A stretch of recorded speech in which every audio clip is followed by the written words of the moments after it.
A short story often praised for its rawness in literary circles, but is it really all that raw? Is it really all that haunting? And also in the Writer's Corner section of this video, I'll be going over one of the rarest criticisms that I ever give a piece of work. So if you are a writer, stay tuned for that part. Welcome to Strip Coverlet, where we squeeze the bigger picture out of literature. I'm Adrian Fort, and we are here for another short story discussion.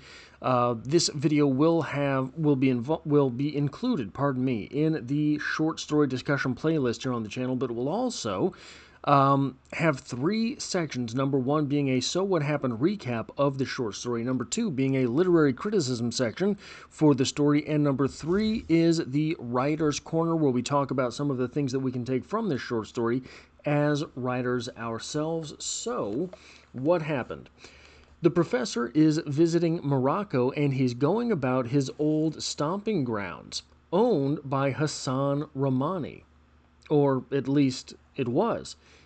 Hassan Rahmani is apparently now deceased. The professor asks the cafe owner, the new cafe owner, for some trinkets that he used to get there. The owner says, "You can't get them here anymore, I don't sell them, yada yada, but I can lead you to the place where you will find them." Very foreboding.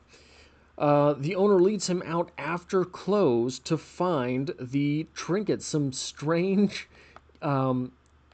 very strange trinkets. But the way is dangerous, and the cafe owner leaves him when they are most of the way there. The professor is nervous, but he talks himself into believing that everything is okay. But it isn't.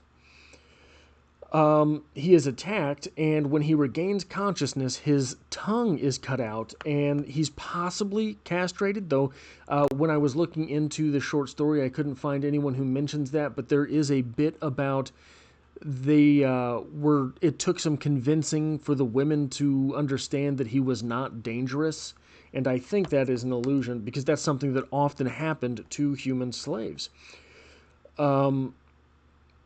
Then he is kept as entertainment until he is eventually sold to a man with a cane. That is apparently his distinguishing feature, that he has a cane, but apparently also this guy is pretty important because he owns several people and he often gets important visitors. Eventually, this man is arrested and the professor escapes and is nearly shot by a French soldier while he is escaping. So, what are the literary things that we can take from this short story? Well, speaking of someone's world ending, we have the professor who does get moved into slavery, but that's not the only sort of world ending that happens or is alluded to in this story.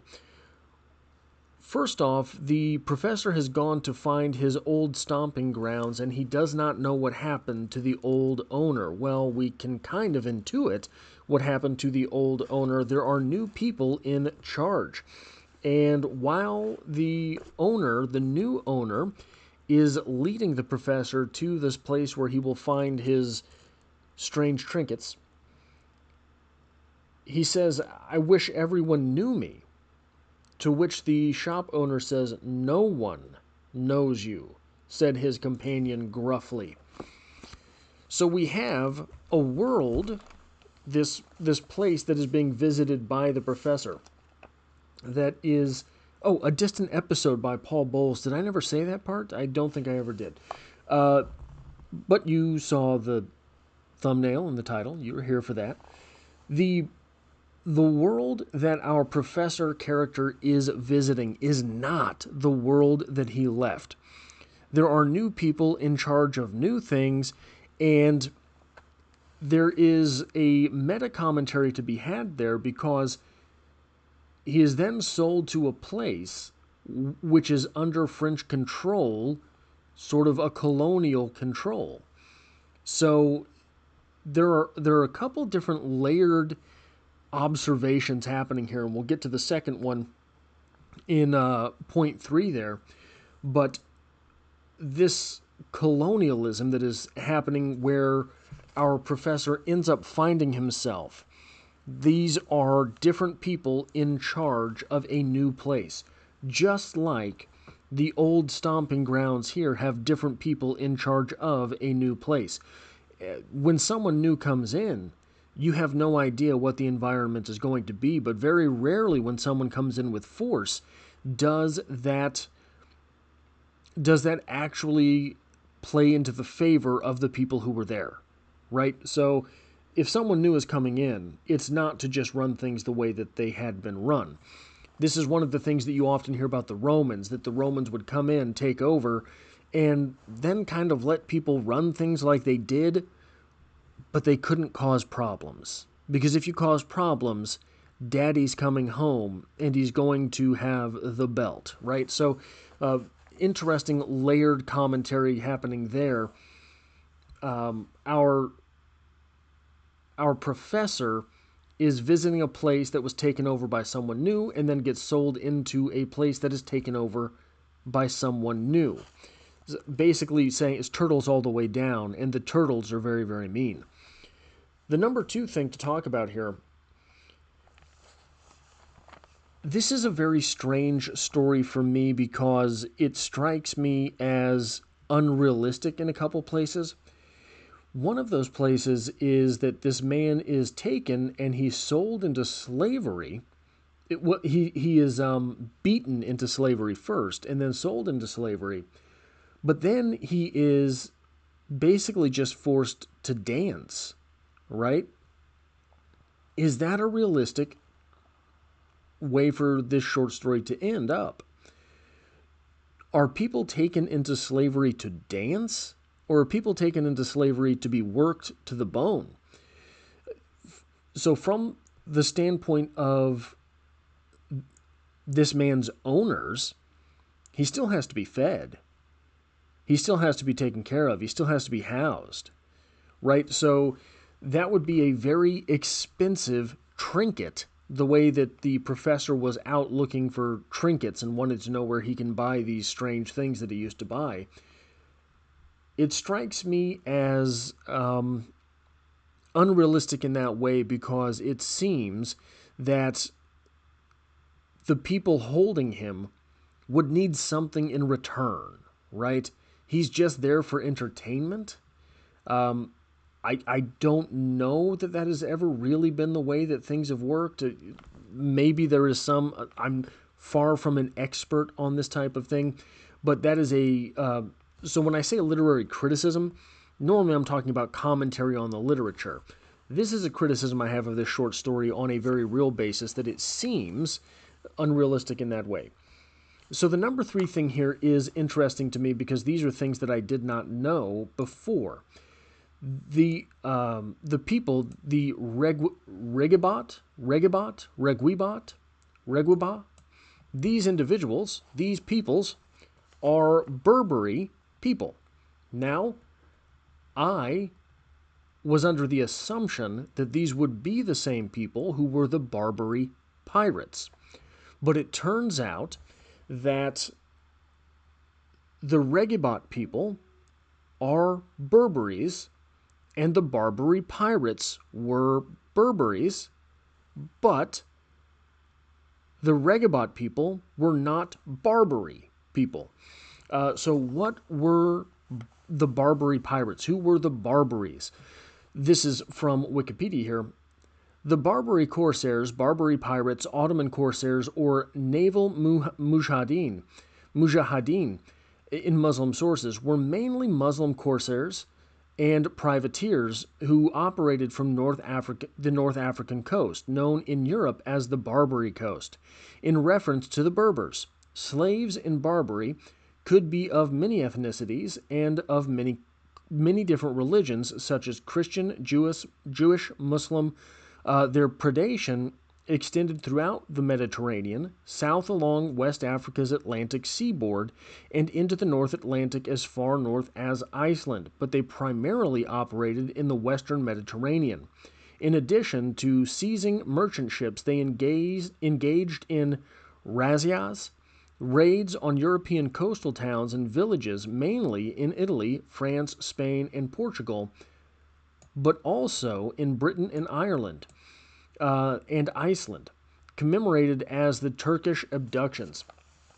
So this was a ring of pirates who not only took naval ships, but they also took slaves.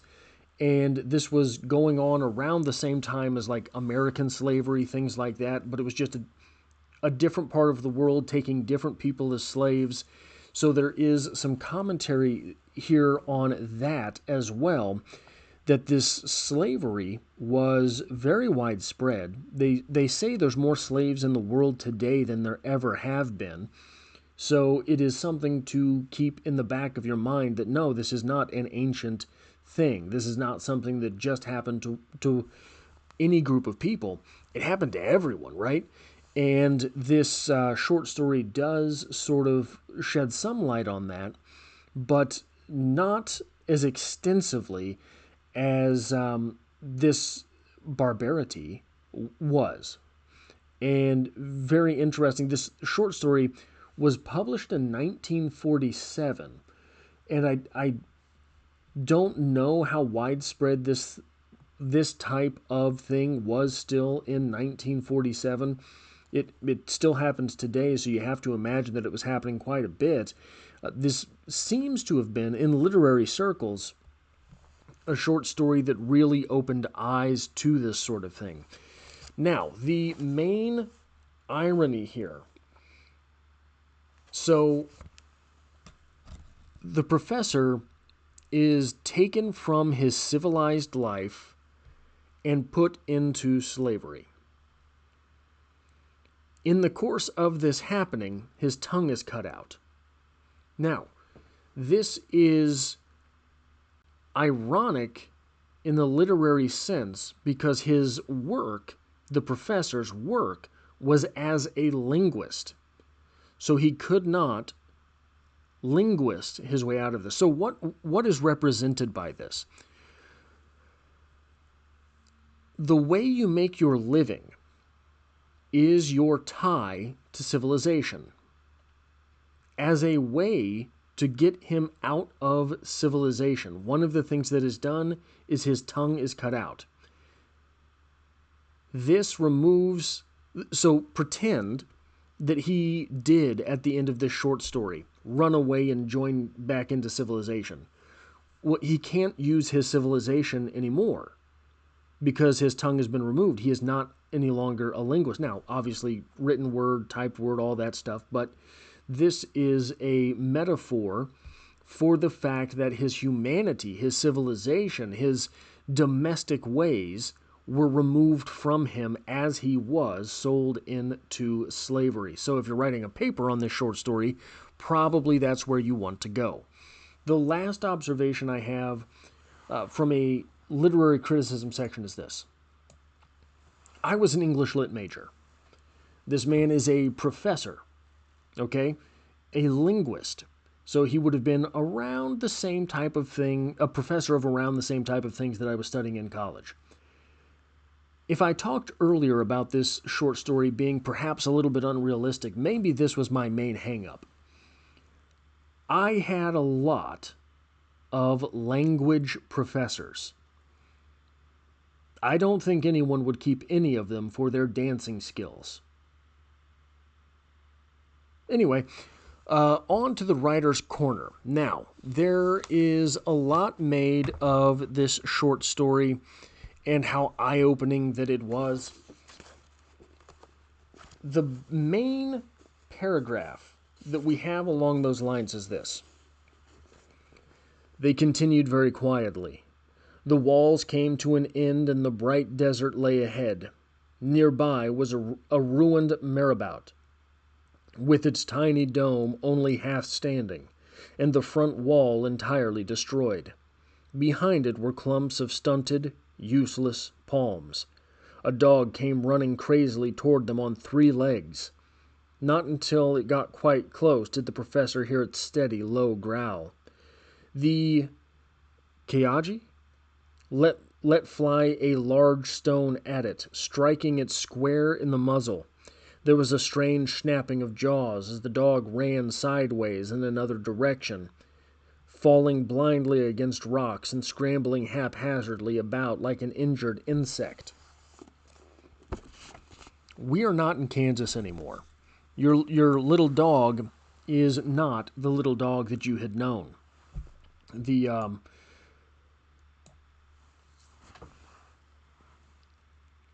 dog has 3 legs and it is feral, if you can use that word for dogs. The dog is not domesticated. The world around them is collapsing. That is a very strong paragraph to show that your protagonist is no longer in some place that is safe, is no longer in some place that makes any sense to him, is no longer in a place where things are suspected to be okay. You cannot pretend that the future will be all right in this place because the past is falling to smithereens. Because the man's best friend running around is trying to eat them, right? So that I think that is a strong paragraph that is very interesting to sort of look at. The next thing from a writing tips sort of perspective is this. Does the narrative fit the brutality of this story? So I don't think so. This is a very, and I'll get back to this in a moment, clinical type of writing. We have to question whether or not the man was castrated. We don't see that on the page, but there are references perhaps he was. The removal of his tongue is done in a very hands-off and quickly cited way. This does not mean that the brutality of the story should be blood and guts and slasher film on the page, but does the brutality of what's going on actually fit? I don't think that it does, but it is not disconnected in a way that it would feel surreal. So imagine this very same short story if it were told by George Saunders.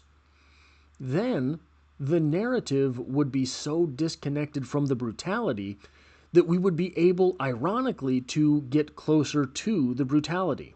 It would feel more brutal if it were goofy and if it were goofy and lighthearted. That would ironically get us closer to the brutality at hand. Because this is so clinical and hands-off-ish, I don't think, really feel the weight of the things that are going on. So you have 2 ways to really get into that nastiness. One, put it on the page, baby. Put it all out there. Tell us what it is. Show us what it is. Let us feel it. Make us smell it. All of the senses, right? There's no senses in here. The sun isn't hot. The night isn't hot. The sweat isn't sticky. There's a little bit of smell towards the beginning of the short story, but not once the man is in captivity. What if he could never get over the stench of his own urine? Right? Something like that would get us more into the pages. What does his blood taste like as they're taking his tongue? That coppery taste. That would get us closer to it, but we never get there. Is there some constant sound? Is there a constant ringing in his ears for years after he is clubbed and brought into submission? Those things would get us much closer to the brutality at hand, would make it a much more visceral piece. On the opposite hand, if this were told by someone like George Saunders, where everything is presented in a humorous and sort of goofy fashion, then we would be closer to the brutality because we understand that there is a great disconnect, a grave disconnect between the things happening and the things being told to us. That would allow us the sort of understanding that once this all happened, our protagonist completely removed himself from the world, right?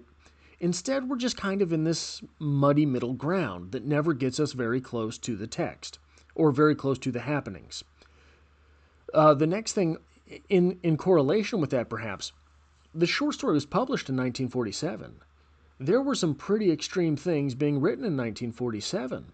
This isn't too far off from a lot I mean, Hemingway was writing about stuff in World War One.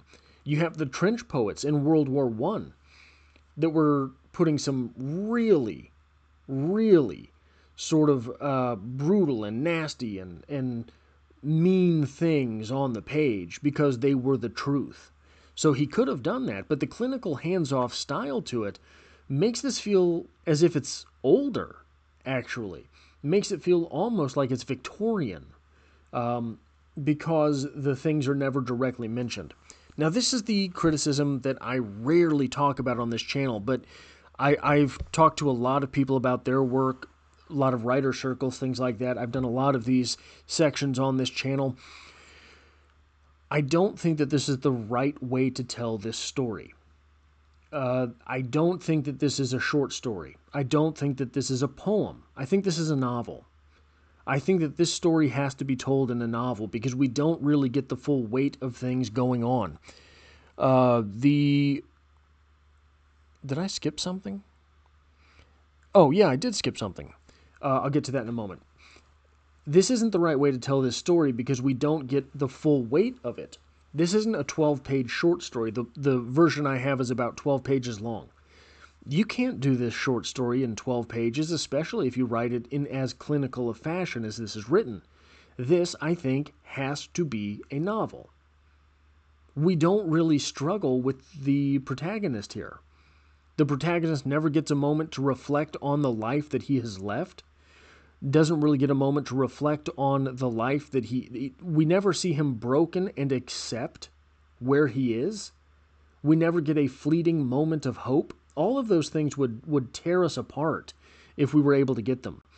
If he did submit, finally, his spirit was broken, finally, that would be something interesting to have on the page. How does someone get there? That is something that literature does, and we don't get it here. The final thing that I have to talk about that I didn't put on here because I forgot, is this ending a good ending? It is about as happy an ending as you could hope for in a piece like this, with the protagonist kind of running away and almost being shot. But is it realistic? Do people actually escape this? And then what happens to our professor? Where does he go from here? What does he do after this?